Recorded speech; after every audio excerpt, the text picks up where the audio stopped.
By my house there was this road, and I remember thinking if this depression didn't go away, if I really just wanted to off myself, I could hit this bump in the road and there's a pull off to the right side and it'd be over.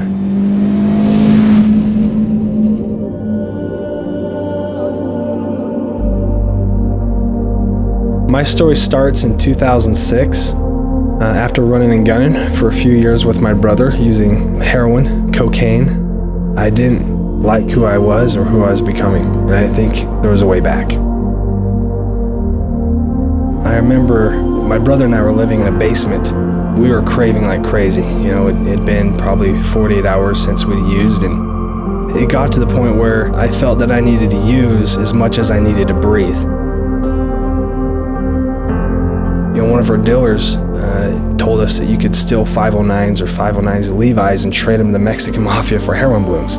I was really scared, and I think I was more scared for my brother's life than I was from my own. Battling addiction, you typically don't do it alone. You're with a lot of friends, and after a period of time, you're going to lose a friend or two or three or four. And you know, my rock bottom was fear. One day we come home, and I didn't know really what was going on. And we're sitting around as a family. They said, we want to talk about this drug problem. You know, they went around and started talking about how they wanted us to stop. And I remember, you know, lying.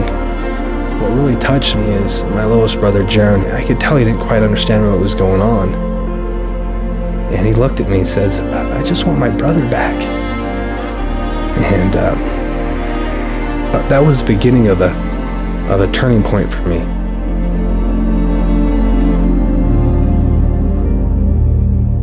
So I remember sitting there in rehab, and I remember seeing these guys who had some sobriety, and they seemed to be happy. And I wasn't happy inside. You know, I had a lot of shame. I felt I wasn't deserving of God's love.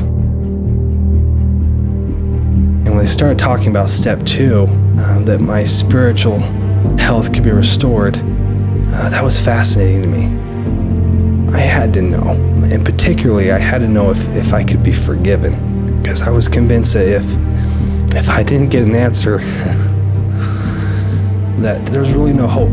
Why be here, you know? So that night, as I got on my knees, I didn't even get a word out. I couldn't even get a word out because I had an overwhelming sense of love.